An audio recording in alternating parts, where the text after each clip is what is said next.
All right, guys. So I fucked Mark with Ben Hernandez 2 days ago.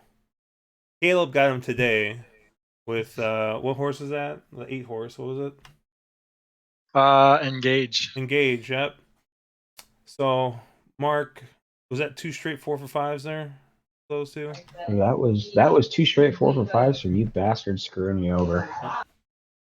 Yep. So new rule is apparently I have to actually look at races in advance, so I don't come up with 0 for 22 maidens that are gonna fit the pace scenario and just fuck you. And Caleb actually, when he has a really good feeling on a horse, he has to actually let me know so that I can put it into place. Well, you know, he's the guy. He's always got to put in. By the way, this horse is going to finish last. Now that I said You got to cover yourself both ways. that. Anyways, we are on the wrong lead. We're doing a live stream here to take a look at this late pick 5 tomorrow at Keeneland. Got the PPs up over here. Trying to follow along with our boy Caleb and Mark over here and see if we can put together a winning ticket here. I already tossed a ticket together that I will share at the end of this. It is extremely skinny, and from our brief talk, apparently I'm insane. But we'll start taking a look at some of these races here and see if we can't come up with some winners. Hopefully, one of us actually gets this. So we're gonna take a look here at race 6, 5.5 furlongs in the turf, the Woodford Grade 2. Mark, what you got here? Well, I was just saying before we get there, we probably should mention. I think all of us were playing Keeneland today.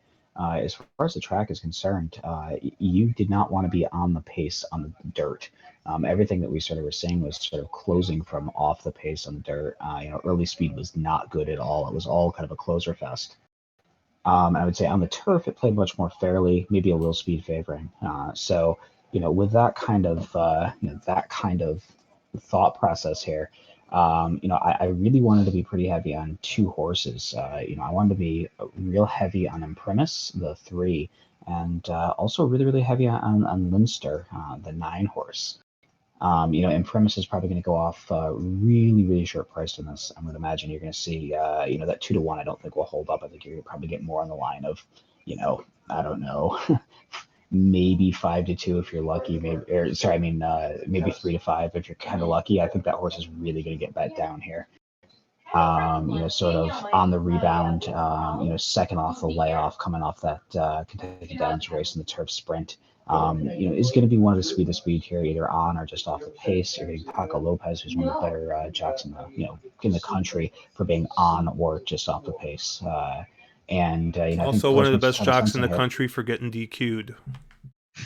That is also a valid point. The other horse in here that I really liked was I liked a lot of Linster.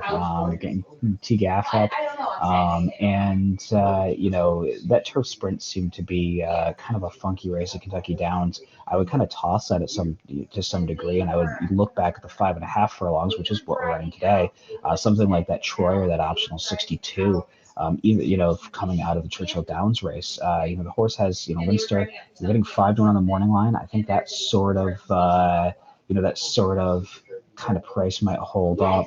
And it looks I think the horse can really fire a big fig in here.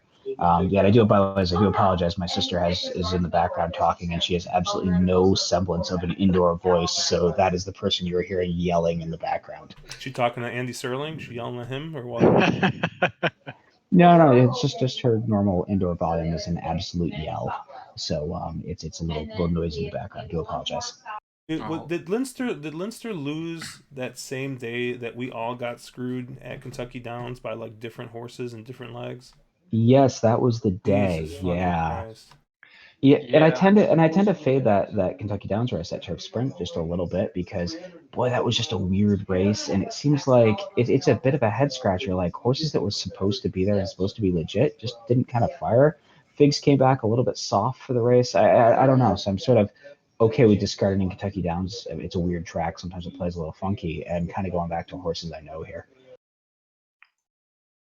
Yeah, I agree with you about the Kentucky Downs form. It's It's been a good track for prepping horses for Keeneland the past couple of years. It's really gotten a better quality of runners in the past few meets. But again, the speed figs are always a little inconsistent. The pace numbers are always a bit odd. And some horses just really hate that track. Others, thrive on it. So it is one of the results you've got to take with a bit of a grain of salt. I'm with you. I think this is a 2-horse race between Imprimis and Leinster, and Imprimis is my top pick and probably a single in any horizontal bets. I've really thought for a while that this is probably the best turf sprinter in North America, not named World of Trouble. And since World of Trouble's been out of training for quite a while now, I guess Imprimis maybe gets the title by default. That Kentucky Downs race was a bit odd. The whole meet at Kentucky Downs, the turf was very, very dry, very, very fast, and very, very speed favored. So you'll see a lot of horses went gate to wire or made the lead and hung on for a piece that probably weren't that good. It might have flattered them a little bit. So I'm not that concerned with his effort at Kentucky Downs. He ran okay. He ran pretty even. He did have a bit of traffic and was stuck inside for a while and couldn't really get out. And nobody really did much closing that day. So I kind of draw a line through that one. His Shakertown effort, 3 back, was still one of the better turf races I've seen. This horse is versatile. He's got tactical speed. He doesn't need the lead. And I do also think that 6 furlongs is probably just a touch farther than he really wants to go. I think getting back to this 5 furlong distance or 5.5 furlong distance is really where he wants to be. I think this is definitely the horse to beat. I hope you can get somewhere in the ballpark of even money on this horse. I don't know that you will, but that's the horse I'm using most prominently, as well as Leinster. Again, the Kentucky Downs race is a bit quirky. But the horse is, perfect 3 for 3 at the distance here. You got Rusty Arnold, who's a real good Kentucky guy. This horse has really blossomed and thrived since getting put onto the grass. And makes a lot of sense here. There's a lot of other speed entered in this race. There's a few horses, that look like they're kind of cheap speed, like the 7 Farik, maybe the 8 Satellite Storm. I just can't see them really winning, but I definitely think there's going to be an honest enough pace for set it up for Leinster later. Then the last horse I'd probably throw in that I'm going to use in some fashion is going to be Extravagant Kid, which is the 2. This is a 6-year-old horse that's been no worse than third in his last, 10 starts. Really no worse than second except for 1 run. So ultra consistent horse here. The horse has 11 wins out of 36 tries, with 27 out of 36 in the money. And what's really impressed me was that last run out at Colonial. This horse has always been a usable grade 2 to grade 3 type, kind of a board hitter. Now that he's 6 years old here, he fired a really good race at Colonial, better than it looks, I would say, as the thoroughgraph number came back really strong, actually the best in the field for the last out effort. And it intrigues me that Jose Ortiz gets up, who's rode this horse once at Saratoga to a win back in August of 18. So that's the only other horse that I could see myself really using here. I don't know that he's a super likely winner, but he may have really turned a corner in that last race. On the other hand, I could see him regressing a little bit as he is now 6 years old and did come off a top effort. But he's coming off of the better part of 6 weeks of rest. Should be fresh, and Ortiz gets up. So that's the other one I would probably consider, and hopefully a decent price. Yeah, so one other thing on the Jose Ortiz front, I think he won about half the races today at Keeneland. He was putting on an absolute riding clinic. I think he had 5 winners on the card or something absurd like that, in that kind of a jockey county. So he's absolutely on fire, and he's getting up on a horse who kind of makes you scratch. He's been the horse once. He's perfect on the horse, but sort of why is he here when he probably could have landed someplace else? So yeah, I can definitely see using Extravagant Kid underneath, at least a little bit. And I know you talked about Kentucky Downs being a really good prep race or prep track for some of the Keeneland stuff.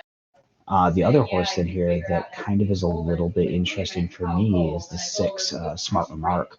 Horse was second in, coming in that Kentucky Downs race. And if you throw away all of the dirt form, where they've apparently just not realized this is a turf sprinter all along, form improves quite a bit. The last 2 turf races have some decent figs. You see some improving buyer's form here. Wonky pedigree. Not a great turf sprint trainer, but Javier Castellano gets up. He's been absolutely lights out for Victor Olivia. At a bit of a price, I think you're going to get better than 5-1. It's a sneaky kind of an underneath horse. Well, if you want to talk about prep tracks for Keeneland, you guys noticed today, apparently, any horse that was shipping from Arlington Park was extremely live today, which was just like freaking crazy. And the 10 is shipping in from Arlington Park, but I don't think I want anything to do with it. I'm pretty much with you guys. When I first got onto this call, I said I got 2 singles. And one of them is Imprimis here in the first race. Speed figure wise, I don't think, at least from Briz, no one's really as consistently in hundreds like Imprimis is. Last race, that Kentucky Downs race was a little bit of a letdown, but does kind of fit a little bit with his pattern of kind of on off. But I expect him to bounce back here. I think that we'll probably get somewhere around like Mark said, probably 4 to 5 on this horse. The only other horse that I will probably use is I will probably put Leinster as a B, more just defensively than anything. I mean, looking at the horse's best races, still not close to what Imprimis has run. However, Imprimis's run style, and if you're looking on Briz, this P run style, I think is what's going to fit here in this race. So the second best of those is going to be Leinster. If Imprimis doesn't fire for some reason or another, I think Leinster is going to be in a similar position Imprimis will be to pick up coming up from slightly off the pace.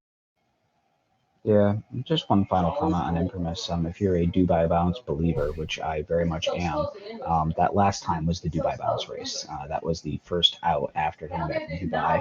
Most horses have kind of a regression off the trip from Dubai. Don't really know why, but it always seems to happen. This is the second off race, so you expect a little bit of a move forward here off from that getting that Dubai Bounce out of the way. Imprimis was coming from Ascot. Yeah, I'm sorry. Yeah, my bad. I should actually read the papers. That would be great. Wow. I think the bounce applies. I'm with you. Yeah, but I mean that was I was going for a shipping bounce, an international ship bounce, I guess. Yeah. Yeah. Yep, I don't have much else. Yeah, no. I mean, I pretty much thought that this is going to run through the 3. Mark talked me a little bit into this 9, and looking at the run styles, and the 9 totally fits. All. I just hope to God this fucking. Because of course I said, "Oh, Arlington shippers are doing great. Fuck this 10 though." By the way, and just not to do one more horse. If the 8 in here, Satellite Storm, I don't think this horse is good enough. I don't think this horse is a shot. But if speed really is holding in the early races, they are going to go full send on this horse. That's the only shot that they have, is to go absolutely full send and pray to hold on late. If for some reason tomorrow you see the track on the turf is really, really juiced and speed's really holding well, horse has got some figs that aren't that far out of this, and maybe could get real brave on the front end. Albeit there's a ton of speed in here, I get it, but it was a horse that I sort of went at 15-1, and probably going to be more like 25 or 30-1 when they go off. It's kind of a little sneaky interesting. I don't know, if I was going to take one of the speed horses, I think I'd rather take the 7 Farik. Yeah, they're both coming in off, a couple wins, 8 out of second last time out. If speed's holding and really holding, I could see it. I could see either of those two. But trying to figure out which one is probably the challenge. Yeah, and looking at Farik's last race at Kentucky Down, the track was playing so speed favoring at that point. Like, if you're looking, I haven't looked at any other speed figures really, and I didn't look at the TGs for this race, but I mean, if you look on Briz, I mean, huge regression here on this race from his AP form. Um, so I mean, if he throws a race like he did at AP, I mean, if speed's holding, I think that race does fit in here. Um, yeah, I just think that Imprimis is too good, and Leinster's pretty much anything. Moving on to the seventh race here, Thoroughbred Club of America Stakes here, Grade 2, 6 furlongs on the dirt. Caleb, what do you have? Well, when I went through this race, I had in the back of my mind the way the track was playing today, which Mark already touched on, is that the signature move today seemed to be that wide rally, turn for home, off the pace kind of move. I think I saw one race where a horse went wire to wire on the dirt, and it was a favorite. I think a 9-5 favorite with the rail. Other than that, it was a maiden race as well. Other than that, it was all horses off the pace, specifically making that wide move. I'm not saying the rail was bad, but I definitely think off the pace was better, and this middle part of the track seemed to be definitely not a bad place to be. Um, in light of that, the horse I'm most interested in is the 8 horse Shalom. So this is actually my potential second single after Imprimis if I was going to get real skinny or try to do something pretty cute with this card. This horse has ran no worse than second in as many races as I have on my form, which dates back to October of 2017. Pretty much as consistent as the day is long here. Arnaud Delacour is, very, very respectable trainer here. He's 26% with horses that are shipping in. That race back at the Honorable Miss, 2 back at Saratoga, Minutes of Stardom got away with a pretty easy pace that day by herself out front.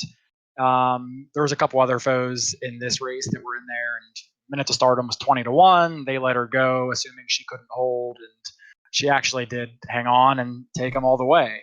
But in that race, nobody was doing any closing. Shalone is the only one to make up any ground at all. She came from next to last to run second. That was also after a tiny bit of a layoff. Comes back in parks, in the next race, and stumbles out of the gate, has to deal with some traffic, and still gets up to win by over a length. Where the show horse from that race came back to win next out. And this is a horse that I just think sits the right trip, doesn't have to close from the clouds, isn't going to come from way off the pace, but is not going to be on the lead most likely, and should be able to get a real favorable trip and take advantage of the bias that we saw today, or potential bias that we saw today. So she was my top pick. There was probably 2 or 3 others I would consider using as B horses or horses that I'd use underneath. But curious to see what Mark has to think first. Yeah, I completely agree with you here. With how the track was playing today, I ended up when I initially handicapped having 2 horses as A's. With how the track was playing today, Shalon has becomes a single A for me. As long as the track is playing consistent to that, Paco as well. You haven't mentioned it is 46% up for Arnold Delacour. So you have that obviously he's a go-to jock. Not that there's a huge sample size, only 13 races, but it's a massive percentage there. Shalon to me was sort of the horse to beat in this race. The other one that I did like in here was Spice Perfection. JJ, stays here when it looks like he had other options in this race. Not a horse that it needs the lead, can sit just off. So kind of in that first flight of closers. And has the ability kind of to close and bring it home. And the horse also was 1-for-1 of the track, won the Madison in the spring. So and I like a little bit of horse for course angle. It was a horse that I think can get a nice pace setup. You have to assume that Densuka's My Girl is going to go full on send, and this horse has absolute crazy speed. At this kind of a distance. Oh, Yeah, I talked too long, didn't I? Densuka's My Girl. I was just saying, has kind of that 21-3 sort of pace, so it's going to set up those. But I don't think Densuka's My Girl. It maybe is a B, but I don't think as an A. So I really think it's Spice Perfection. If Dasukus tries to raid a little bit and can maybe sit just off it and close into it, I really think the horse you need the most of in here is Shalon. And then depending how deep you want to get, there's some other sort of interesting price plays in here. But I really think we sort of hit on some of the big players from how the track was really playing today. Yeah, I'll be. I've said this before, and I'll say it again. I don't think California horses are very good. So my sort of rule of thumb here is that I'm going to be fading most California horses in graded stakes and all California horses in turf races. Turf, I'm pretty adamant about. In graded stakes, I could see an argument to maybe use a horse like Danuska's My Girl if any of the other speed scratches or speed plays better today. She does project to be on the front end. So that could be pretty favorable for her. But again, I think Shalone is the horse I'll be using most prominently. Spice Perfection also makes a lot of sense. This is a horse, has a win over the track, 2 for 2 at the distance. That's probably my second most, preferred pick out of what's in here. And then beyond that, the other horse I actually looked at a little bit was the 5, Dawn the Destroyer. And that's a horse that I think you're going to get a very square price on. She hasn't really ran anything good nor bad in her past handful of starts. But if you look, she hasn't had a half decent pace to run at in her last 10 starts. I mean, she's chasing after 23 and change, 45 and 4, almost 46, second half miles. And then all against graded stakes company. That's tough to do. It's tough to close like that. Come Dancing had a pretty easy lead last time out, or rather overtook Me a Mischief on the front end. That horse is going to be probably the second choice in your Breeders' Cup Filly and Mare Sprint. I just think Dawn the Destroyer is going to get a much better pace setup here between Danuska's My Girl, maybe Me a Mischief, Talk Move to Me, and a few others. I think there's going to be a more honest pace than she's been seeing lately.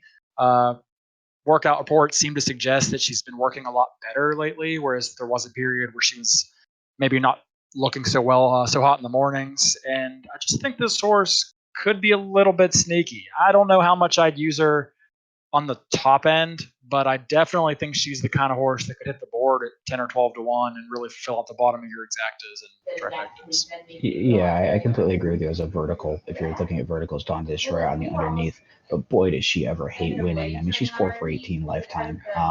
Yeah, she's been eating graded stakes all this year, but she just is a horse that does not seem to like to win. Albeit her run style makes it a horse that she's never going to win a ton of races. She needs that proper pace setup in front of her, and with how the track was playing today, she makes a little bit of sense. But my issue is if I want a closer, I want Shalon a lot more than I want Dawn Destroyer. I think Shalon will be a little closer, that first run closer, and I think Shalon is just a better horse and a horse.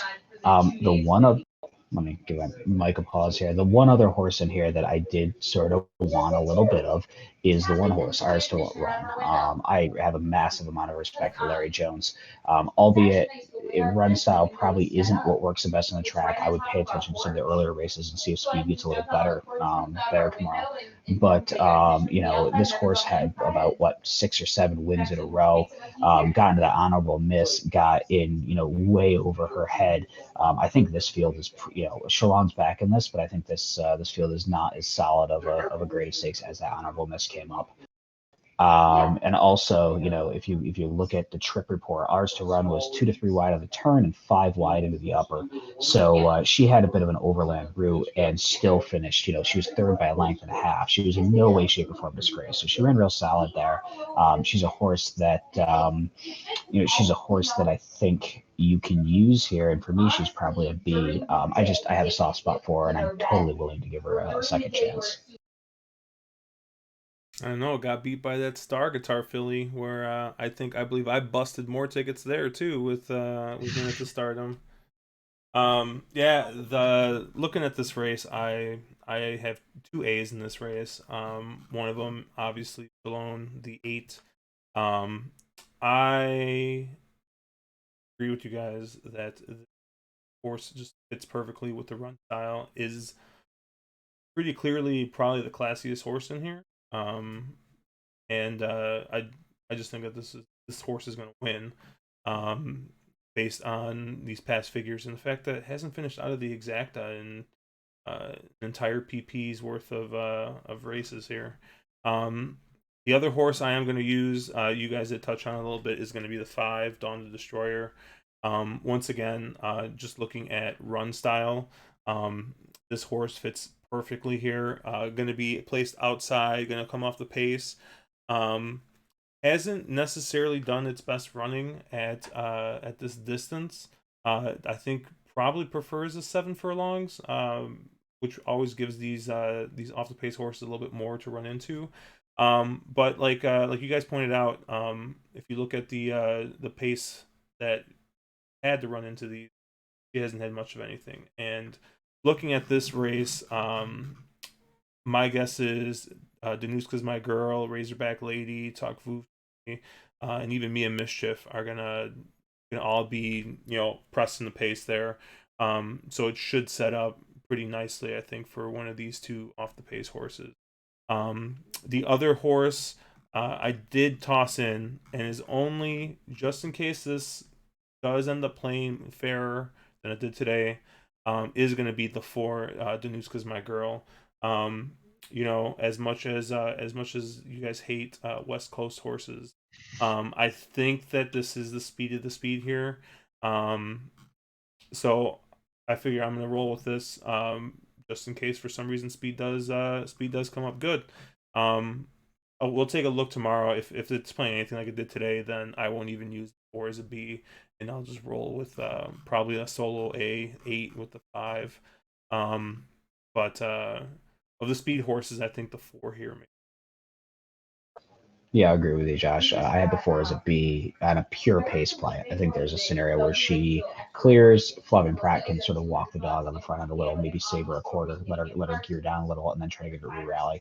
And maybe she can sort of steal one on the front end. So she does definitely like to win 6 for 16 lifetime on the winners in the front end. So one other thing I did want to mention in here, I don't know if there's any of this tomorrow, but 6421 asked a question in Kentucky about, why does Keeneland have 2 finish lines? And just to clarify, it does have 2 finish lines. It's one of the few tracks in the country that does that. There are certain distances at Keeneland. Keeneland's sort of shaped like a paperclip. It's sort of the front and the back stretch are very close together. It's got sort of sharp corners. And due to certain distances that they want to run there, especially with younger horses, they have an early finish line that they run at certain distances. I don't specifically know which distance it is they run the early versus the regular, but you see them using the early finish line a lot in the spring meet. It's just so that they can handle more distances per se. Yeah, at the 6 furlong and 8.5 furlong distances, they run to the first finish line.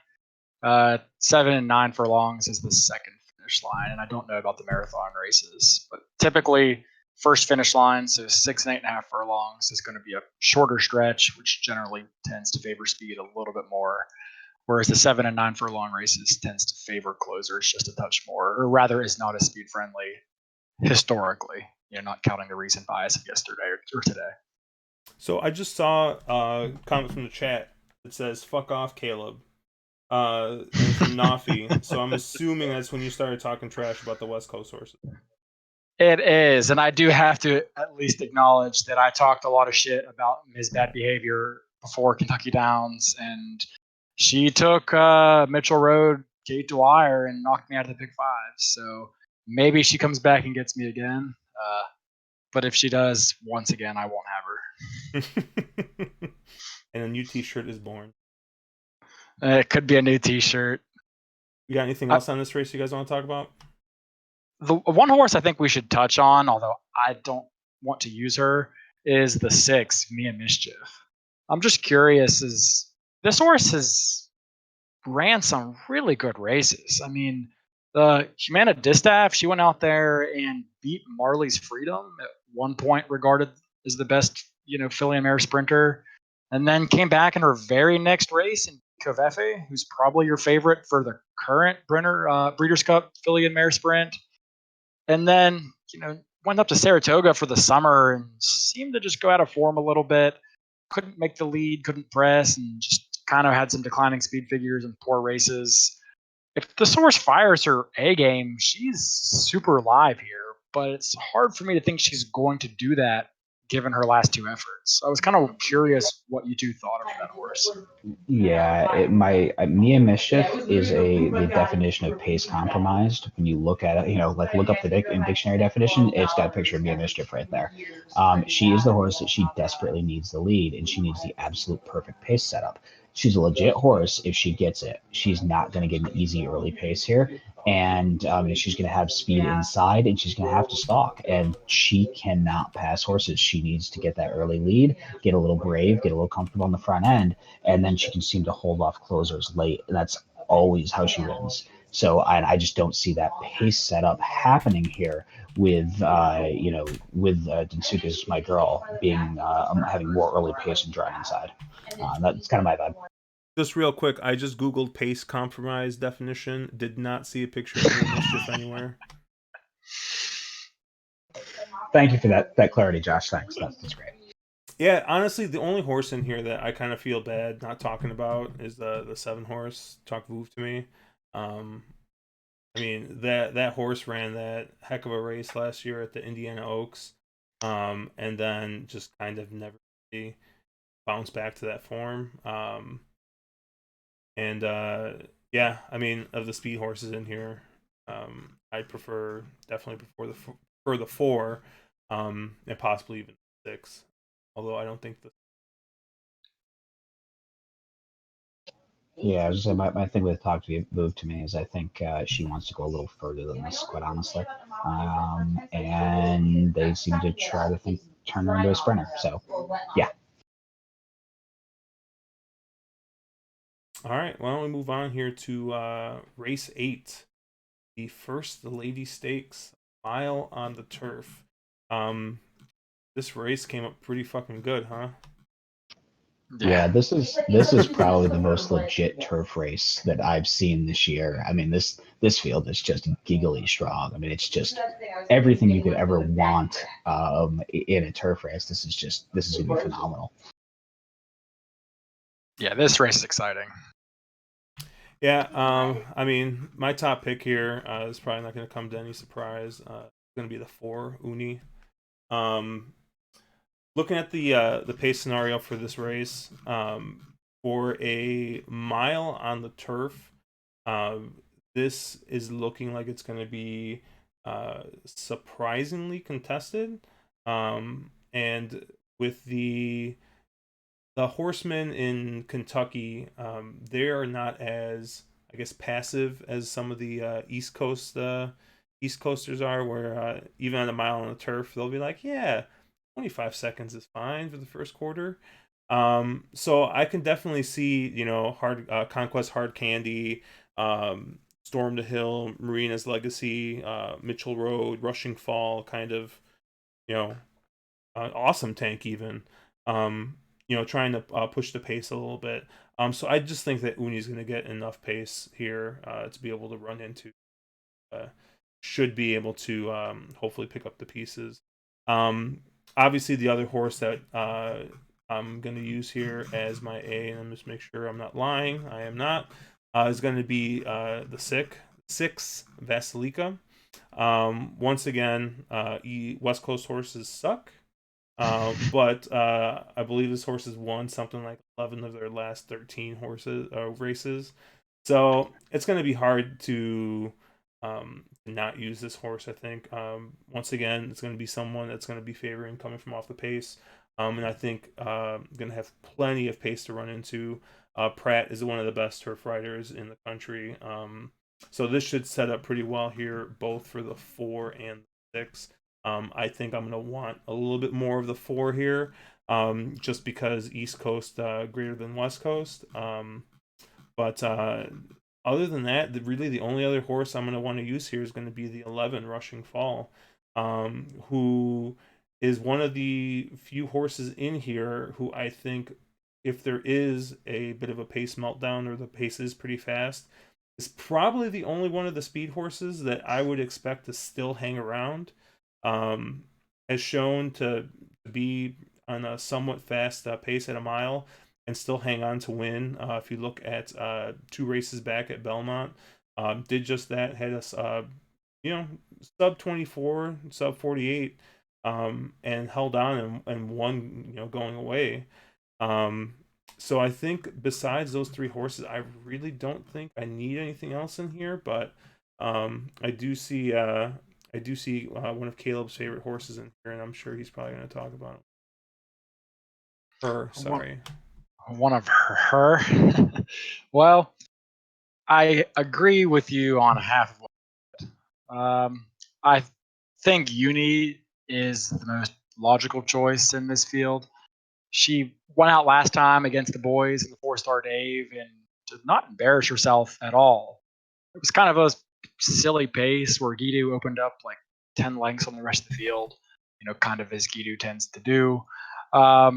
The race kind of fell apart a little bit. Uni was coming on late and lost to Got Stormy, who's going to be your pretty significant favorite for the Breeders' Cup Turf Mile. I think this horse makes a ton of sense because for a turf race, there's a surprising amount of speed in this race. You can count probably 5 to 7 horses in this field who do their best running on or just off the pace. So I definitely think you're going to get a at least honest, if not very hot pace, which ought to set up awful well for Uni. Closers had a fair shot today. The turf was playing fair. I agree with everything you said. This is the horse that I want the most of. The other horses that I'm interested in is not Basilica. Basilica has the right run style, and that's probably where my praises of her would stop. She's been the best claim possibly of all time, and I will have to give Hollendorfer all the credit in the world for that. But better than Lava Man. Well, okay, in the last however many 10 years, but she's been beating up on the same horses in her backyard over and over. How many times are you going to beat Cambodia, Fahan Murrah, and Miss Bad Behavior?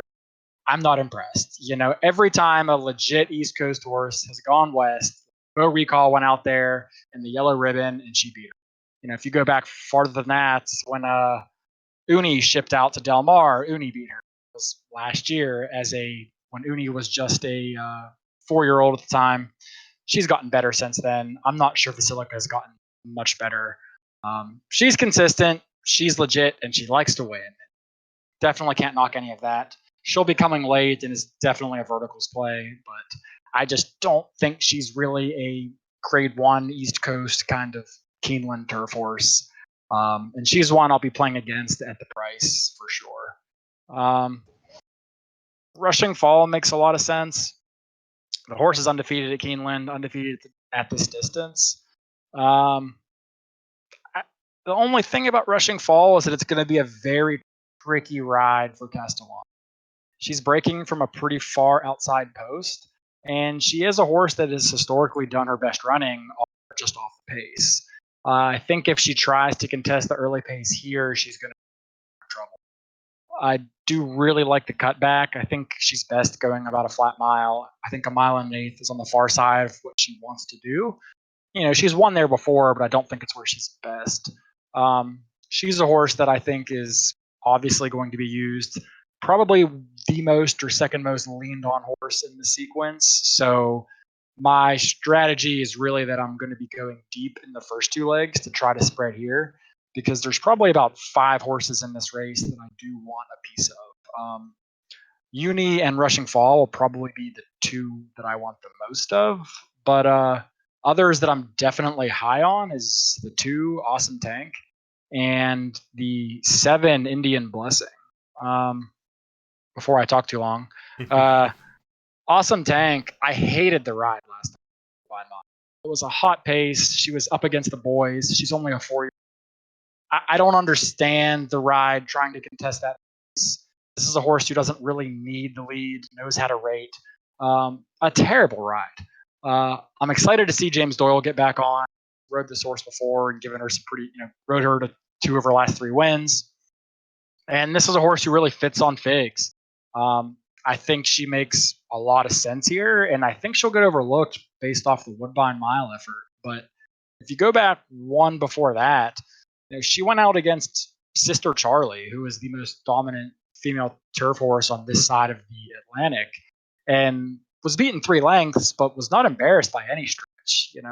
Still beat Competition of Ideas, who would be a reasonable player in a spot like this. Beat her well, actually. And then the other one would be Indian Blessing, the 7 horse, who I think the Boston Spa turned out to be a super key race. I think it had like 4 horses that ran in that race, won next race out. Like Starship Jubilee, Significant Form, 55, and I think there was one other who all exited that race to win. Indian Blessing just missed. I think this horse has a right to improve. Second start here in the United States, has had more time to adjust to the settings and the surroundings. My main concern with Indian Blessing is that the horse just hasn't won in its U.S. starts, despite having a number of starts over here. And the fact that Significant Form did repeat in a small field grade 3 or grade 2 at Belmont, maybe 2 weeks ago. Just not sure that Significant Form would be a huge threat in a race like this. And if she couldn't hold off Significant Form, it does make me question whether or not she can hold off a horse like Uni or Rushing Fall. But she is one that I think you'll get a price on. With a step forward, could make some sense in a spot like this. I just went and added the 7 to my ticket, actually, now that I just realized that Boston Spa is coming back as a key race. Starship Jubilee won last out too. Yeah, I was gonna say, to hop in here with my stuff, I'm gonna use the most of Rushing Fall. I'm gonna be kind of all over Rushing Fall in this spot. Horse is 8 for 10 lifetime, never missed the exact 4 for 4 at Keeneland and 4 for 4 at the distance.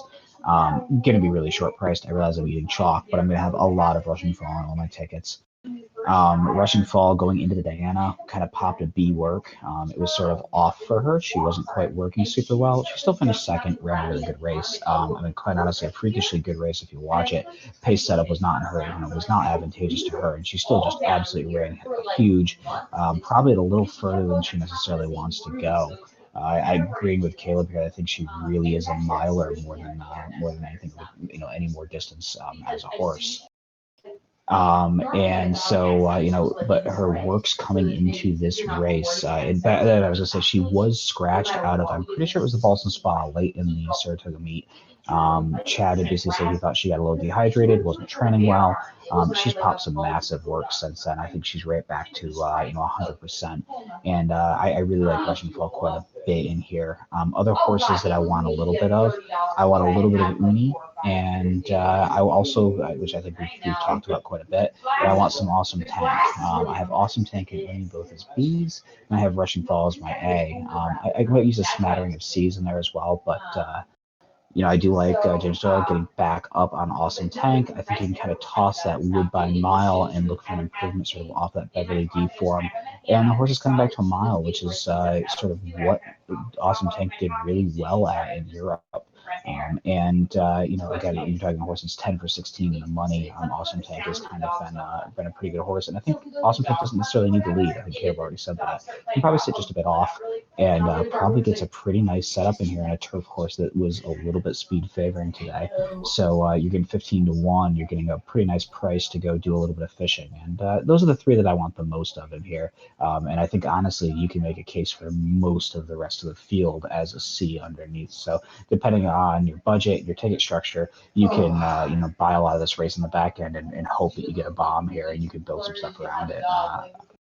If somebody had a price in here, I would not talk anybody off from any horse that they really liked in here. And I do very much agree with Caleb. I think Indian Blessing, that Boston Spot came back really solid. And and the horse has some legit figs that definitely fit in here. I could definitely see Indian Blessing sneaking in here and getting a piece, if not the whole thing. Did your sister just have like this huge sigh because she's literally been talking for the past 45 minutes straight? Dude, she literally got here like 5 hours ago and she hasn't taken a breath since. I'm not joking. This is just how she works. She yells at the top of her voice nonstop. It's how she works. Oh fuck, Mm. dude, I'm like adding horses now. This shit's gonna get more expensive. Wow. Let me tell you another one that you should add. That's your girl number 13, Just Wonderful. I know Hayden O'Brien has not had the best luck with Shipper outside of Breeders' Cup, but this is one of many Breeders' Cup races, and this is a pretty rapidly improving 3-year-old who's gone up against some pretty impressive horses in her 13 races so far. I mean, she's ran against Hermosa twice. She's beaten only 2 3/4 lengths to Concrete Rose in her last start here at Belmont. At the end of July, the Belmont turf was super speed friendly. The Concrete Rose was the only speed. It was a 49-second and minute and 14-second opening 2 fractions. This horse beat Cambier Park, who's not a bad turf horse by any stretch. This horse then came back to lose to Deirdre. There's some good horses here. I think this horse is getting better, and I do think that this horse makes a little bit of sense. She's still light on figs. She's going to be marooned out there in post 13, and it is a little bit tough, being a 3-year-old against older, and I'm not so sure that her figs stack up yet. But with any kind of racing luck and step forward, she might be one that I'd consider more like a C, but as something that I would consider, if I was going to play a bigger ticket. Yeah, I was going to say, Caleb, the 13 is one that also sort of piqued my interest in here. If you look at her last 2 races, she's definitely off that, coming out of the Belmont Oaks, taken a massive step forward there. Figs have gotten much better. That mile that she ran, where she was third by 3/4 of a length, to Hermosa and Erdesa, who are both monsters. You're probably talking horses that may ship for the Breeders' Cup mile and be legit horses. And she was third to them, not beaten by a lot. She's a massive late closer, but yeah, she's a horse at 12-1. Sometimes Euros get a little forgotten here. She's one that's sneaky, and I could see being a real good sneaky price if you're looking to do a little fishing in here, which I don't think is a bad idea. I think you could get around some of the logicals. Yep, I ended up adding the 2-horse Awesome Tank also as a C. I actually also tossed in the 1-horse Conquest Hard Candy. There's no way that this horse will go up at 50. But more than likely, this is probably gonna be more of like an underneath type play. I actually ran a pretty solid race at the Boston Spa. Was the pace setter. Set a decent pace. I think the pace in here might be a little bit faster. We are also going a little shorter. But I mean, if you look at the pace figures, I mean, held on and only lost by 3/4 of a length. I know finished 5th, but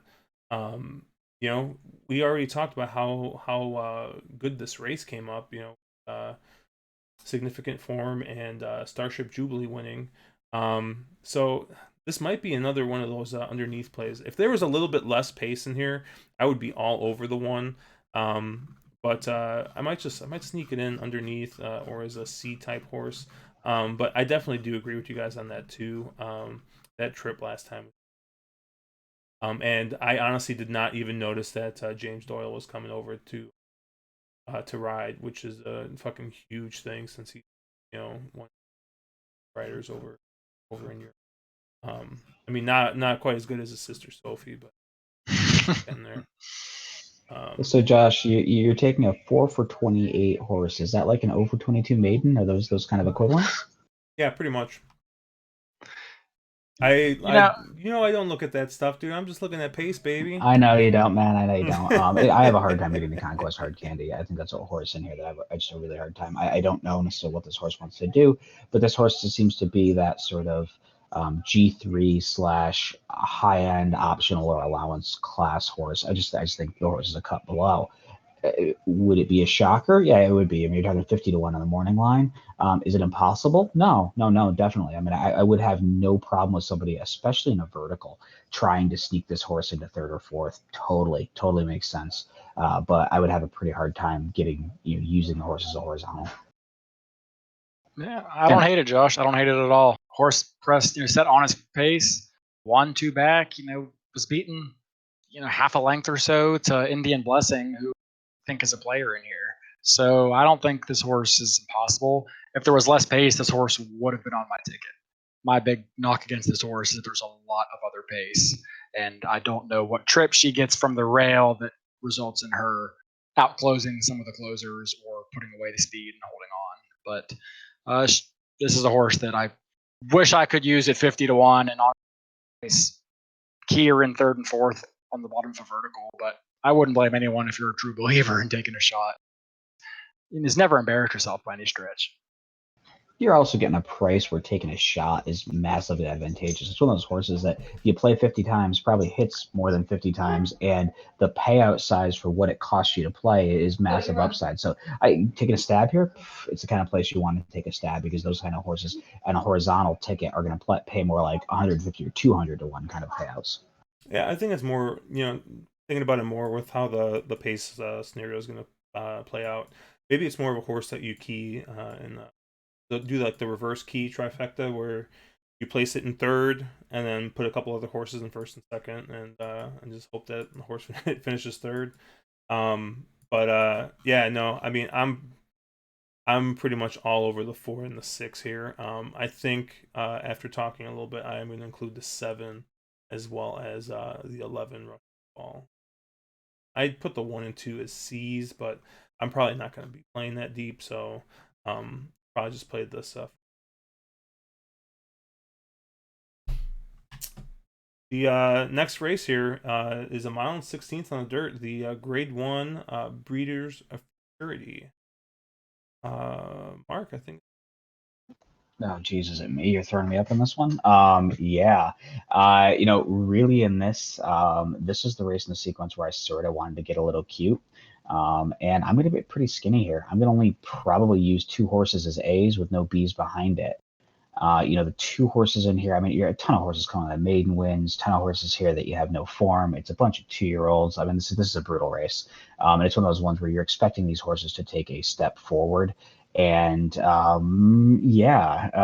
2 horses in here that I want the most of are the 1 horse, Tap It to Win, and the 10, Governor Morris. Governor Morris absolutely freaked in a really sloppy track that was on the closing day at Saratoga, won by 9 lengths. Looked like if asked, could have won by about 30. Was an absolutely freakish performance. Went to the front and just absolutely never stopped. Todd Pletcher, he's done very well shipping with Keeneland long term. JJ gets up. To me, that on a Pletcher horse, that's not a problem at all. And I think the horse is really controlling speed in this race. Now, again, speed was not playing kindly today, so maybe if speed again isn't playing kindly today, you move Governor Morris down a little bit. But to me, this is your really sort of lone speedish horse. I don't see a lot of horses in here that could really honestly go with Governor Morris, with the exception of Tap It to Win. If Tap It to Win, brings a kind of speed, you're talking 22 and 2 go and 6 stretching out to Tap It. Obviously, you're not going to have that kind of pace on here, but Tap It to Win was the other sort of horse that I really liked in here, and I was having a hard time really getting behind a lot of other horses in this field. It's one of those ones I think you either go try to get a little cute in this race, or you go 10 deep or something in here and kind of buy the field. I didn't have a great feel in the race, but those happened. The 1 and the 10 happened to both be the 2 works horses, and I kind of went, okay, cool. I'm gonna go there and stop. Yeah, I think the 1 and 10 are the most obvious selections. They're both on my ticket as well. And I think you kind of hit the nail on the head with the way that you attack a race like this, where you either take your shot with the horse or maybe 2 horses that you think are the best, in which case you'd like the 1 and the 10, or you go deep. And I have more confidence in the first two legs between Shalon and Imprimis than I do in this race. It's one of those maybe just recency bias, but I have gotten burned on 2-year-old stakes races by favorites not winning so many times lately. I'm really at the point now where there's just too many question marks for me. A lot of these horses are facing winners for the first time. A lot of them have never gone 2 turns. So I will certainly be using the 10, the likeliest 2 winners in the field, in my opinion. But they are also speed horses. Speed horses have not really fared that well today. I am interested in the fact that Velasquez did not come down to ride Governor Morris, who's supposed to be one of the more promising 2-year-olds in the Pletcher barn. Castellano gets the mount, who's by no means a bad jockey, but that was something I did find a little bit peculiar. So I will be using both of those, but let's see here. I'm actually 5 deep in this race. So in addition to the 1 and 10, I used the 5 horse Enforceable, the 6 Maxfield, and the 8 Ajaweed. I used all of those horses in addition to the 1 and the 10. The 5 horse took forever to break his maiden, in 2-year-old standards, but this horse has just an insane pedigree. This is a full brother to Mohayman, Kingley, and a half brother to New Year's Day. This horse has been probably screaming for 2 turns since he was foaled, and finally got it on the dirt in his last start, where he got up for a win with a pretty decent number, closing into a fairly slow pace. So that's a horse that is more of a pedigree play than anything else for me. But I do think that this is a horse most suited to the distance, and it's not often you're going to find a horse in the Breeders' Futurity mile and a 16th at Keeneland that's actually entered.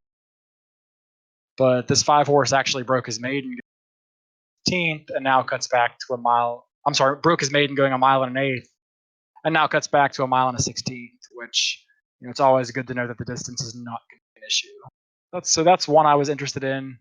I was also looking into the 6 horse Maxfield. That's mostly a follow the jockey kind of play. Ortiz had probably 3 or 4 options in this race of horses he rode last, including the 5 Enforceable, and he ends up on the 6. The Thorograph and Speed Fig for the 6 Maxfield both comes back strong. This is a Godolphin homebred. Breeding suggests that the distance shouldn't be a problem. The horse closed from very far back, despite breaking pretty slowly in his debut.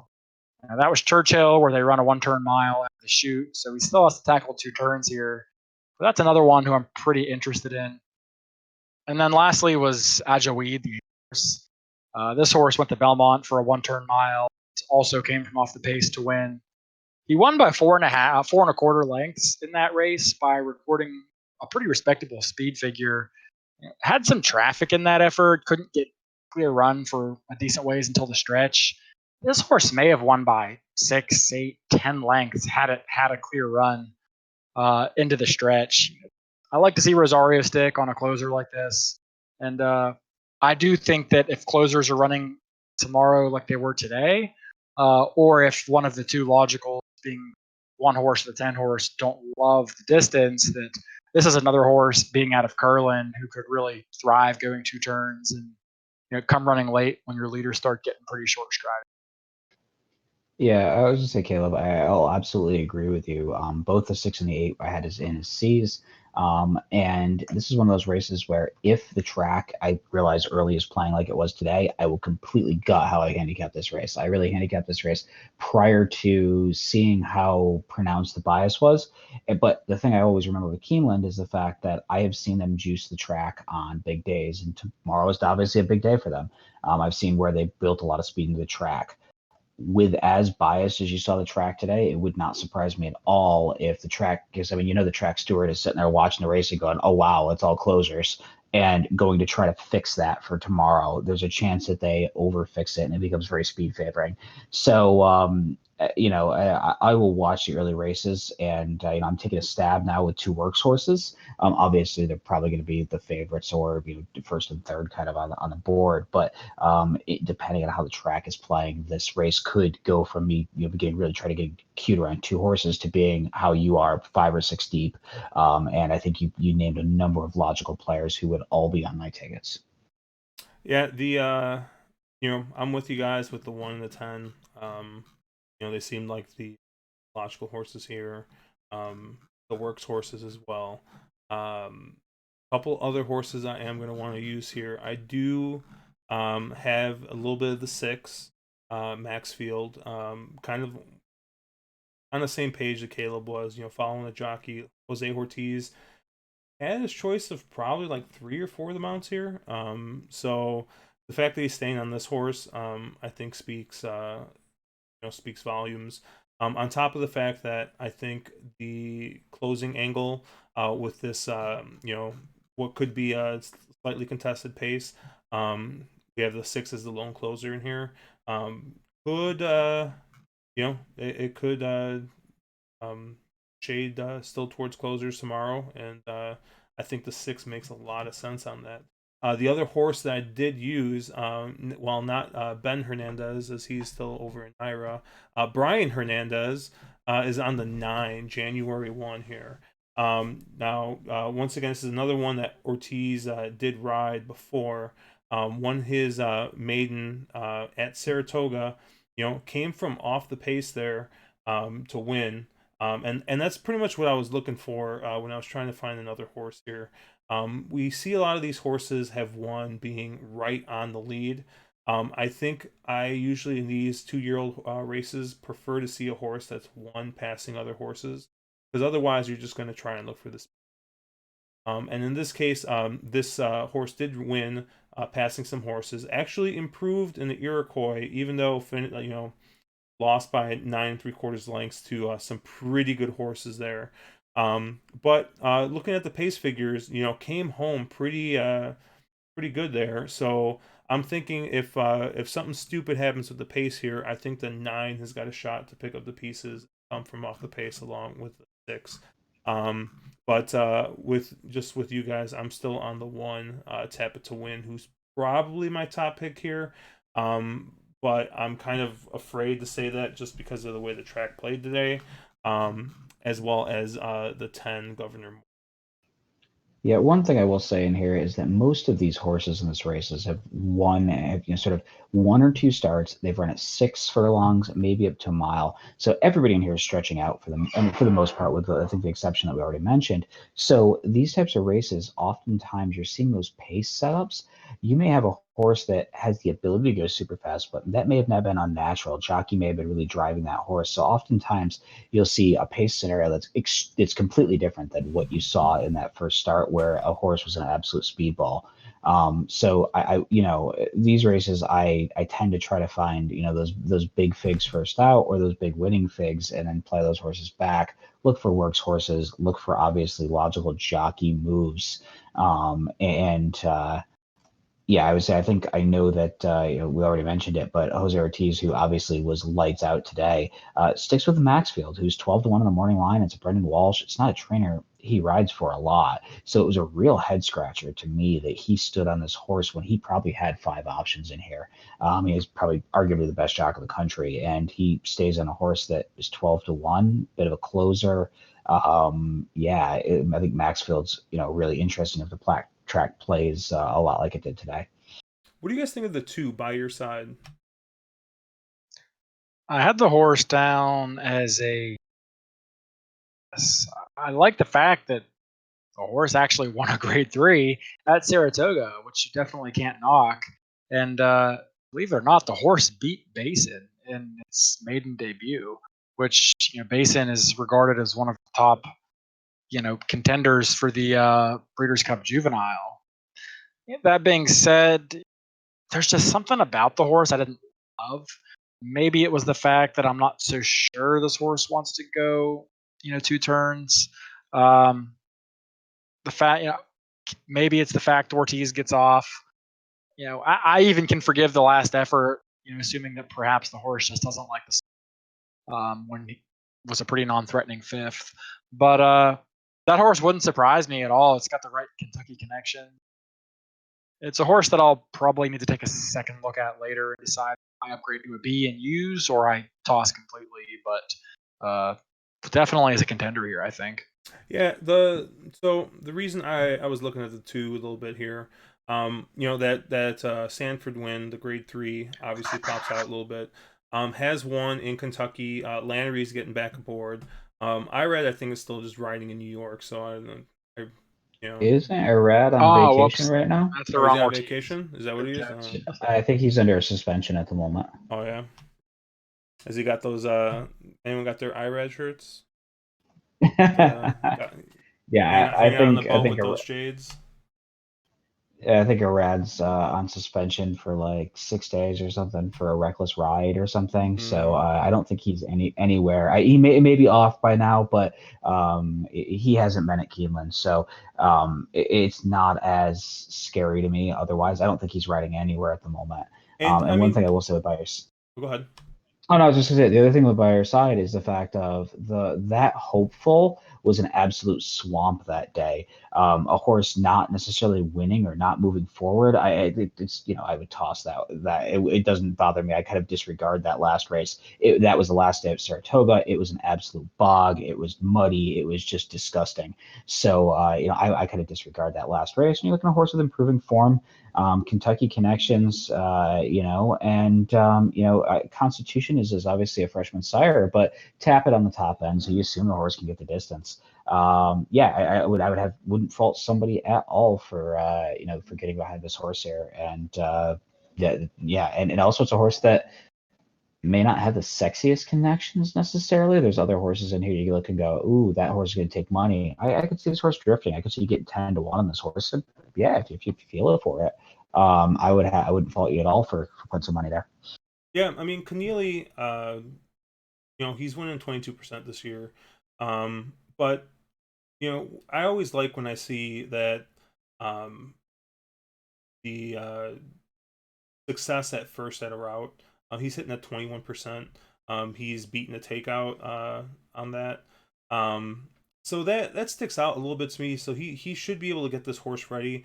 And I mean, I was thinking about it. If I really like the 10, who's also out of Constitution, absolutely no reason I shouldn't think that the 2 are also going to be. Once like Pac said, I'm going to toss out that hopeful just because of how sloppy that track is. I'm hoping we have a nice fast track tomorrow. And yeah, I mean, if I'm getting all 6-1, 7-1, 8-1 on this horse, like we said, he's already won a Grade 3. What is 1-2 out of his 3 races. I definitely think this is probably a horse that I'm gonna probably use to go along with the one. Yeah, and a couple other things here that with 2-year-olds are very important. You wait until they can kind of have shown this to you. This is a horse that can pass other horses. That's a massive thing with 2-year-olds. Until they've proven that, oftentimes you kind of want to disregard them. So the horse has passed other horses and is honestly in this field what run with versus some of the most legit company. You're talking G3. I don't know how great the Sanford was this year, but there's it's the one horse in here I think that has a stakes win or graded stakes win. So a lot to be said about that.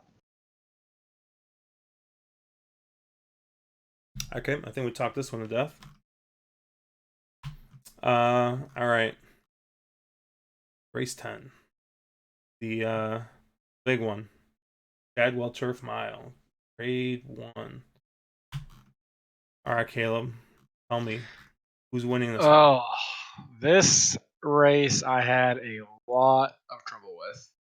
I ended up with 3 horses as A's, but I know you really want to talk about one of them, so I'll leave that one to you. The other 2 I ended up on was the 6-horse Admissions Office and then the 8-horse Vintager. I actually capped this race. I don't use morning lines when I handicap. I have no idea who the morning line favorite is. I would maybe guess it's going to be Valid Point in the ballpark of 9-2, but I have no idea who they're actually going to bet in a race like this. Because there are no standouts whatsoever. I'm going to want a lot of coverage in this race. So I'll start with the 6-horse Admission Office. This is a horse who needs a lot of things to go right given his run style, but he is a pretty lightly raced 4-year-old horse who's never been out of the money in his career. Ortiz has been riding very good today, very good at Keeneland, and gets up for Brian Lynch where he's won 3 of his last 4 mounts. The Shadwell Turf Mile is only a mile. There's a number of other horses in here who I'm not sure a mile is really going to be their best distance. Whereas for Admissions Office, I think this is a pretty good spot for him. It might even be on the short end of what he wants to do, so the distance won't really be a question. He was beaten a half length to Catholic Boy 2 back, came back as the favorite, and caught late by March to the Arch. Didn't have a great trip that day. He was kind of bothered after the start. He was pretty wide the whole time. He's a horse that I don't see any monsters in here, and if I told you I love this horse, I'd be lying. But there's a number of horses, and he's one of them. The other would be the European Invader Vintager, the 8. I like a horse that's coming in on sharp form, and this horse has won his last 2 races, albeit against smaller fields, but still coming in on 2 wins is something I like to see. This horse handles anything from firm to good to soft turf, which is always reassuring, although the forecast is supposed to be pretty dry for us tomorrow.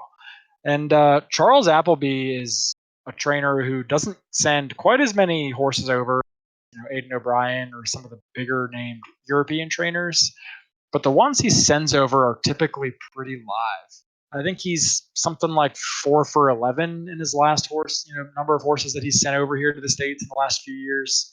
So typically the ones he sends, pretty well meant for this spot. The horse has 3 wins going a mile. I think some of the European distances of a mile and a quarter, a little farther than this horse really wants to go. And this horse, I like the fact James Doyle gets on, adds Lasix here. And I really think this horse, out of all the European invaders, I do think this horse is the most promising. And in a race where I find the American attendance pretty uninspiring, this is the European I'd probably lean on the most if I was going to be picking one of the Europeans. But there is one more horse I'm going to have pretty prominently through my tickets, but I'll let Josh talk about his. A second single. 3, Bandua. Finally, gonna talk about this horse. So, I took a quick look at this race, and I kind of came up similar to how Caleb saw it. You look at these horses, and if you look at the morning line favorite is Valid Point at 5-1. Second choice is Bandua at 6-1, and then we got a lot of like 8-1, 12-1, 15-1, that kind of stuff. So I mean, this is a wide open race. However, when I looked at the TGs, Bandua, especially the last race, just really stood out. At Arlington Million, went ahead, set the pace. Was a little bit on the slow side, but it wasn't anything like what Sister Charlie gets to run into all the time with her rabbit. But I mean, lost to probably the 2 best turf horses that are going to be showing up here, besides that aren't named Enable in Bricks and Mortar and Magic Wand. And only lost by a length and 3/4. The Fig came back really strong. I mean, I just love this horse a lot. This horse likes to be on the lead. Is going to set a pretty good pace here, and I don't really think that there's much other pace. I mean, Real Story is probably going to go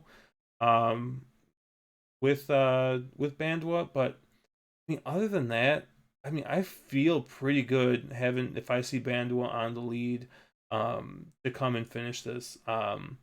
Now, this was before I did make this my lone single. I did have another horse in here that I did want to talk about a little bit, um, but more because I'm just kind of curious, and I don't know if I'm going to use this horse at all. But it's a 7 Diamond Oops. Um, I have no idea why this horse is entered into a race when it's never run on the turf. Or has run once on a turf, twice on a turf for sprinting, but they're stretching out a little bit. However, once again, if you look at the TGs, this is the only other horse that has run anything close to what Bandwa's run. Um, I believe Bandwa got like a 1 or a 0 last race, and that's exactly what Diamond Oops had last race, 0. Um, Now, came in second at a huge price, and that Imperial Hint race. But the crazy thing is, Diamond Dukes was entered for a race today on the dirt and didn't show up, which I'm assuming means he's going to race here. And you don't do that unless you really think the horse has got a shot here. So, I mean, I kind of scratched my head a little bit, and because normally I probably wouldn't have thought anything of it, but the fact that it's scratched today, the fact that Diamond Oops figure is just as good as Bandwell, even though it's on a different surface and different distance. Um, you may want to use this horse. I don't really know yet how. I think in the ticket I built, I might have Diamond Oops as a B, since I'm playing a single B ticket. But my ticket's gotten a little bit more expensive since we've talked here. Caleb, really, you made a really good point here on the 8 Vintager, which is gonna probably have me using this horse as well as a B. But I really do think I'm gonna stick with Bando as my lone A here. Yeah, I was gonna say here, I guess I'm on really different horses than you guys are, which it was kind of shocking to me in here. I want a lot of valid point horses 3 for 3, and at 3 for 3 at the distance. It seems like a mile is right up this horse's wheelhouse. That Secretariat, the fig came back really light. I think that's the way people will probably shy away from the horse. But if you look at the running lines, horse is 4 wide on both turns, and sort of rallied up for home. So the horse has shown some versatility. It can be on the pace, off the pace. I'm not as worried about the 4 needing to be on the lead or needing a pace setup. I think the 4 can kind of make, Valid Point can make his own sort of setup here. And it's Chad Brown with JJ up at Keeneland, which is a 53% win percentage at to $2.65 ROI. Connections all the way around, and it's E5 owned. So horse to me made a ton of sense. The other A's I had, as Josh mentioned, Diamond Oops, just shit ticks so many make your head scratch boxes. Like, why is this horse here? Why didn't that horse run today? Julian Leproux stays up. He's arguably one of the best Kentucky turf jocks. He had choices in here. Just a bunch of head scratchers of and honestly, you're talking that 6 furlong Jaipur. Yeah, the horse was fifth, but ran a 96 buyer. So the fig on that Jaipur fits. And yeah, I mean, we're stretching out to a mile here, but the pedigree is looking at Lucky by YYY. Pedigree that should get a mile without a problem. So yeah, that was a horse I felt that probably more on a compelling price had to be an A for me. Just 30 to 1 on the morning line, and that's just a horse that the figs kind of jump off at you. The other thing about Diamond Oops is the fact of if you look at this horse's career, you want to see an ascending buyer pattern. Effectively, every single race, this horse gets better and better and better and better on a fig standpoint, and it doesn't seem like the surface is super matters a lot. It seems to be able to run on dirt and turf. Some really good ones can. So I was a little less concerned with this horse, making the shift over to turf. This is a big step up, but you're going to get really paid if the horse really shows up. The other horse I had as an A horse, if the horse can draw in, is a 16, a Merity. Shadwell owned Joel Rosario's first call. Joel Rosario on a closer.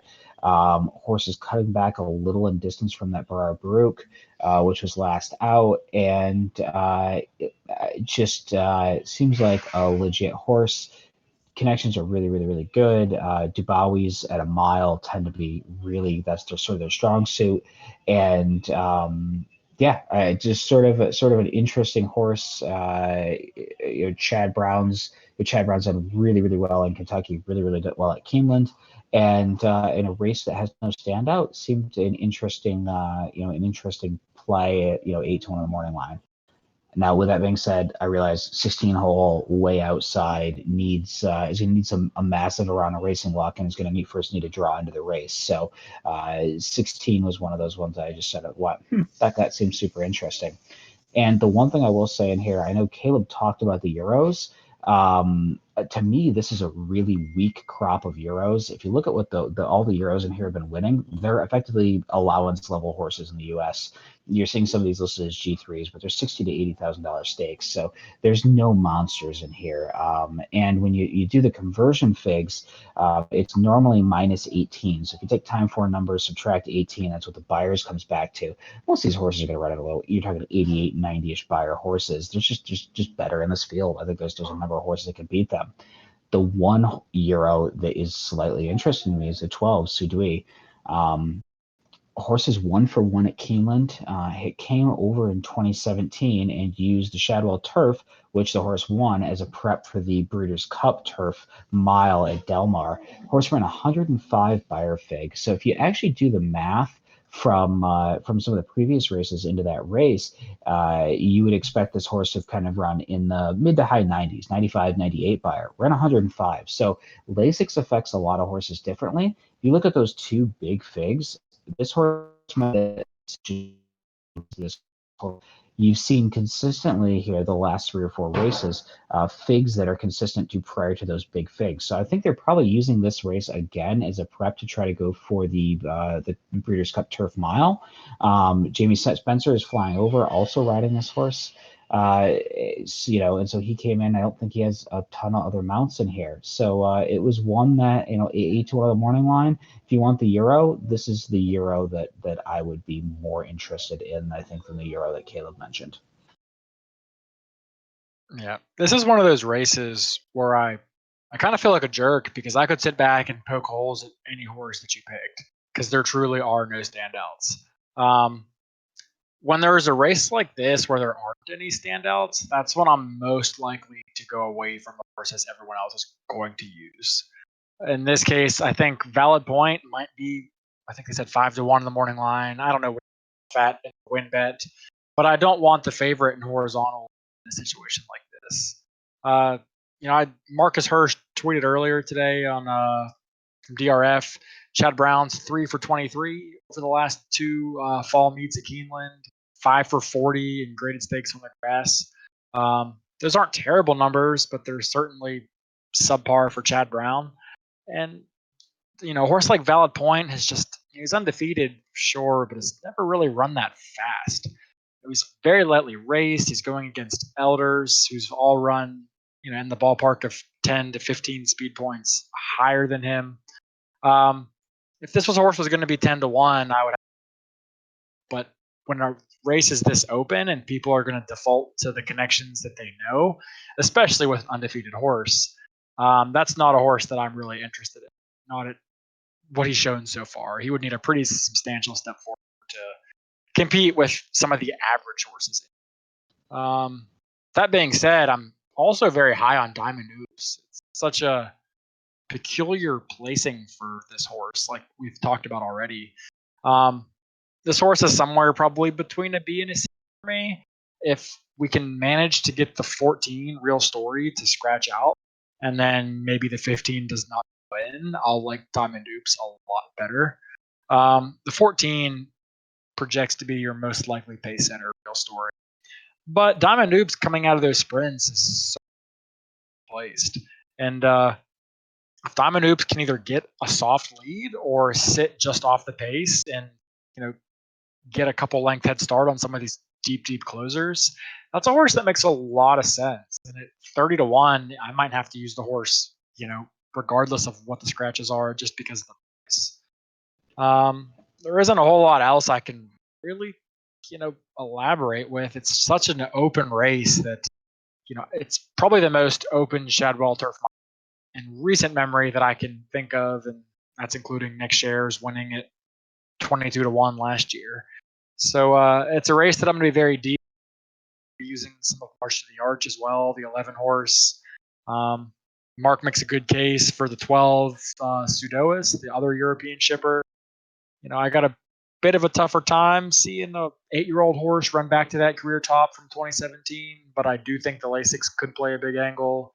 Even a horse like Divisadero would entirely surprise me, the 13 here, who's, dances every dance and runs his race every time. There's no monsters in here. Why not him? So, I don't think he wins, but in a race like this, it's really just a tough race to figure out. And I will definitely be very deep to a race like this in the pick 5. I believe there is a monster in this race, and I believe the monster is Street Bandois. And I completely agree with Josh on that. It's actually either my strongest or second strongest play in this field.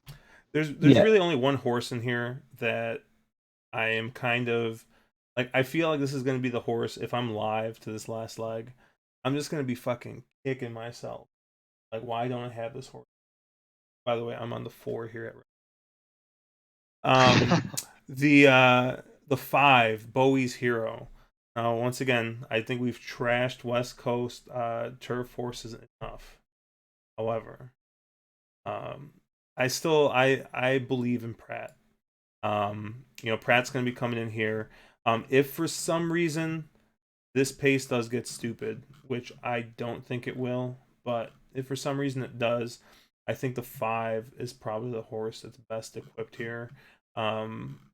Of the ones that we've kind of talked about, I mean, maybe the 6 a little bit more. But as far as when I was looking at TGs plus these breed figures, the 5 made a lot of sense here. It made so much sense, and it started making me second guess my pick of the 3 as a lone A. But I just if I were to use C's, or if I was going to go a little bit deeper, I would definitely probably be using 5 here, Bowie's Hero. I know we always, West Coast horses suck. West Coast turf horses suck even more. But the figs seem to come back pretty good. So, I am pretty interested to see how this 8 and 12 run. But yeah, I think I'm just going to be sticking with my 3 here. Okay, Josh, hold on here for a second. Then the 5, Bowie's Hero, could not beat River Boyne. Dude, me in a horse suit could beat River Boyne. So I'm just saying the horse couldn't beat River Boyne. My issue with the Bowie's Hero, and I understand where you're coming from. The figs do fit on this horse. Who has Bowie's Heroes beat? Bowie's Heroes faced nobody. Thrown up big figs, but I just don't see the company there. And I mean, albeit I hate the whole class game and that whole sort of thing, but you're beating the River Boynes and the Bolos of the world, or running versus them, or where you're not beating them. I don't necessarily think there's any monsters this horse has really faced. Figs fit. Anything can happen. Maybe the West Coast shipper really does well, but to me, this is just a horse that I just don't want really any part of. And the one thing is, if you are a person who's in the company you keep kind of camp, Diamond Ops beat a horse that you may have heard of named Matol. I hear he's kind of okay. And in his last start, and also has been facing on the turf some of the World of Trouble and Ohm and Disco Partner. So I think we've probably talked Diamond Oops to death, and the horse is going to finish dead last now because of it. But I find the horse like super super super interesting at a massive price here. Don't feel too bad, Josh. You know how I hate California horses more than anything. But if I was gonna really spread in this race, which I'm already spreading, Bowie's Hero is the only California horse I consider on the entire. And that's only because he had a shit trip and a shit ride in that last race, Delmar Mile. Had absolutely nowhere to go. I'll be the first to admit that I'm a self-professed trip handicapper that may assign a bit too much weight to bad trips at times. That was a bad trip. I don't know if he runs his best race, he still wins this, but if you can get a price on him, you the best West Coast turf jockey. I wouldn't hate that pick. I would take that over Vasilic. Look, if you look far enough back and squint, all right, you see that Bowie's Hero beat both Next Shares and Channel Maker in one of these races. So, I mean, those are, well, Channel Maker for sure is a legit horse, right? Yeah. Sure. Mark doesn't agree. Yeah, I mean, I'm still keying everything through the 3 here. The 2 other horses I'm going to want to use here are going to be the 7 and 8. And Caleb is probably like triple the cost of my this talk. But you really need to be concerned if Caleb really, really likes a horse. That's the only time you need to use that horse, because then it bites you. And it bites you at 9-1. And you feel like an idiot because the horse that I had liked as a B needed, to actually break. And if he had broken, he would have gotten up and we wouldn't be having this conversation. I've only given the old man about 12 second chances. So. Yeah. Oh crap! I added more horses here. What you got? All right, let me see what my tickets look. I gotta see what I added here. I was gonna say, Josh, just to add one thing, you could basically hit the all button in this race, or ABC all this race, and I couldn't fault you at all. You can make a case for every horse in here, or you can pick holes in every horse in here, as Caleb said. I think this is one of those races where there's just a ton of options here.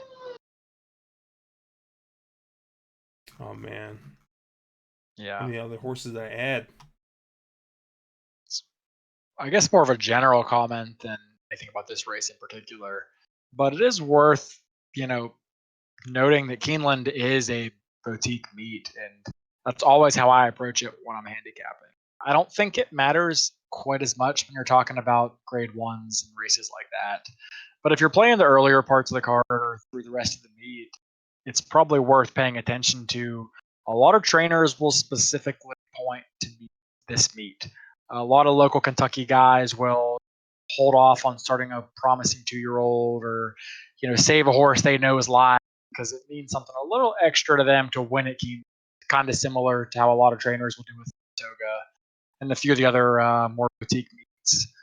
So there's a few trainers and jockeys, or not jockeys, excuse me, owners I'm always a little more keen to watch out for. On the trainer side, I'm always looking for Ben Colebrook, Charles Lepresti, are the 2 that I'm most aware of. Victoria Oliver is another one. She usually trains her dad, G. Watts Humphrey. I'm not probably going to use her in graded stakes company, but in allowance or claiming company, she can have some live horses at prices. So it's worth watching some of the jockey connections that are winning that you're not that familiar with. It's worth making note of that because a lot of trainers will intentionally point horses towards this pretty short meet. Yeah, so I just tossed the ticket up here real quick. Hopefully you guys can see it. It's pretty skinny. If I told Pat how much this cost, he'd probably laugh. But actually, if I play with 2 Bs, it's probably closer to X style ticket, $123. But I'm probably gonna play this with 1B. This is the structure is kind of a little bit more narrow on the first couple races, and it gets a little bit wider on the last. So if I can get through these first 3 legs, I have a ton of coverage, even though I'm singling the 3 there in the end. But yeah, it's a $36 ticket. I tossed it up here. I'll toss up into Discord, and it'll get probably get adjusted depending on how the track's playing. More than likely, I'll probably play this something like 3x on all A's, and then 2x on all with 1B, except for that last race. Just because I'm spread so far in that last race, I assume that if I get it to there with my B still intact, I got a good shot of getting paid off there with either. So it's a $60 play total. If you want a 2x, the last thing goes up to 7. I got that up there. I'm sure Pack and Caleb, you guys will be tossing tickets up into. You guys usually do. Um, Anything else you guys want to talk about this card? Yeah, the other thing I would say I will have my ticket up in Discord. I'll probably be a little heavier than you guys. I tend to be a little bit deeper and I spread a little more, and that's just play style. But if you take a look at the early sequence here, the early is you think the late is bad, the early is absolutely brutal. If it wouldn't surprise me if the early pick five pay is just absolutely massive, and if you can, it would be nothing if you want to go do a little fishing, try to find yourself some prices. That the early sequence is the place to do it. It's a pretty brutal one. Yeah, I don't have a ton else to add. It's been today was opening day. The late pick five paid 3,600, 3,800, and truthfully wasn't that hard to have. It was all logical horses. Top three, top four choices, betting lines. Keeneland pays well. They're deep fields, it's competitive fields, and it pays to try to get around favorites if you can.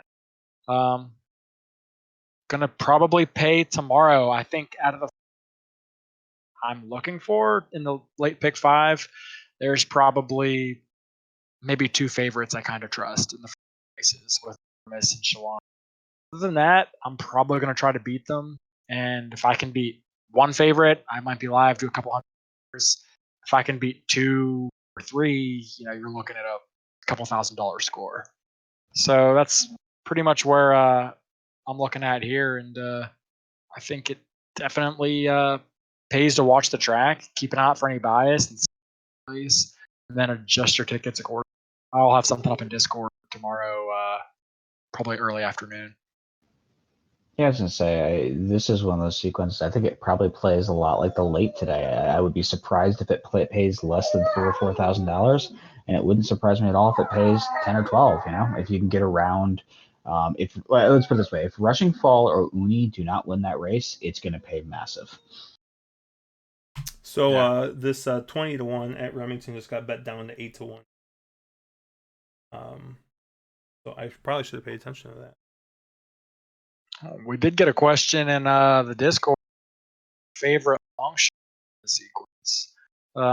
Since I don't have anything prepared and I saw the question first, I'm going to ask Mark. Who you got, Mark? Who you like? My favorite long shot in the sequence, yeah, I think that's fairly easy. I think we've talked kind of the horse to death. In the 10th race, we were all talking about what's the name? Oops, the 7. I think that's my favorite long shot. If you get anywhere, I don't think you're going to get 30-1, but if you get something along the lines of maybe 20-1, I think you're getting a ton of value there. And it's one of those horses those kind of shots that you do want to take. Yeah, I completely agree. Just to not say the same horse, I guess my other pick might be the Warris Awesome Tank, race 8, the 2 horse. Would probably be the other one I'm most interested in. Beyond Diamond Oops, I don't think you'll get 30-1. That price seems incredibly generous. But who knows? In a field like that's open, it might. So. Yeah, I mean, it's one of those things. If it was a 6 or 7 horse field, yeah, maybe not. But God, in this field, with the kind of quality you have in here, maybe you do get kind of a stupid price like that. And I would agree with you. Awesome Tank is a horse that I definitely want some of as well. At a price, I think the Awesome Tank makes a lot of sense. I'm trying to remember the race that I had this in. All right, to be a little bit different, I think I'll go with in race 9, the British Futurity. I will take the 9 January 1. Once again, this is a horse that's past horses out on New Year's Day, so I don't think that's a problem. It's got pulpit on the bottom, so it seems like it's bred pretty well for the distance. Ran pretty decent in the Iroquois. Came up against horses would all be pretty huge favorites in this field. So I think if this was to melt down a bit, come off the pace, and it was not the 6, I think 9 January pick here.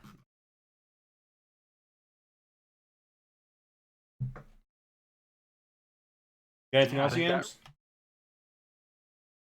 Coffee talking shit. So is dude. So how the fuck is Chase able to be in Discord but he's not here? Could have just put out. He can pull out the phone, join.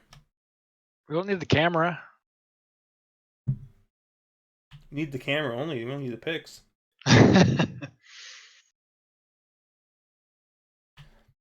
Yeah, I mean, I think we did a pretty extensive coverage of this. Have you guys looked at any of the other races? Anything else that's sticking out to you, or anything else you're excited for tomorrow?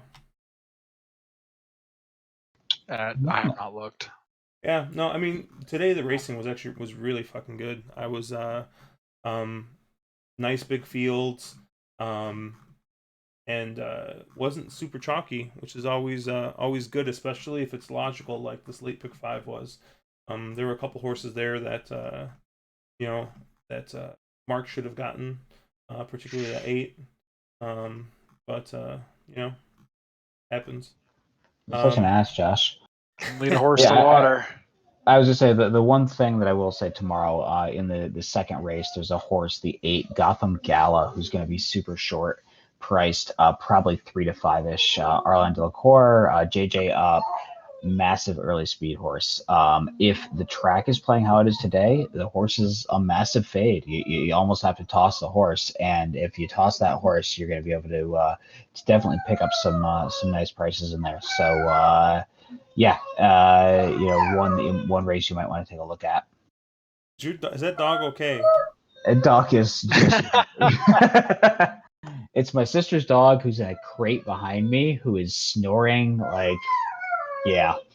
That dog is snoring? Are you sure it's not like dying? Yeah, well, there's I guess maybe it's a little bit of a whine. Yeah, it's a little bit of a whine. I will say that in the quick peek I took, race 2 does look like a pace meltdown. So pay attention to that. My guess here would be something like maybe the 1, maybe 6 might be good plays here. They're at slightly higher price. Favorite's gonna be, I think, is. Yeah, that was the horse I was talking about. The other ones that might be a little interesting, maybe the 4 as well, who looks like a horse that can maybe kind of sit off the pace and close into it a little bit as well. But yeah, I saw that 6 as well, who seems like a horse that can also close, and Jerry Jones. So he spots his horses very well. Or sorry, Larry Jones. I didn't articulate well. And Jerry Jones not great with horses.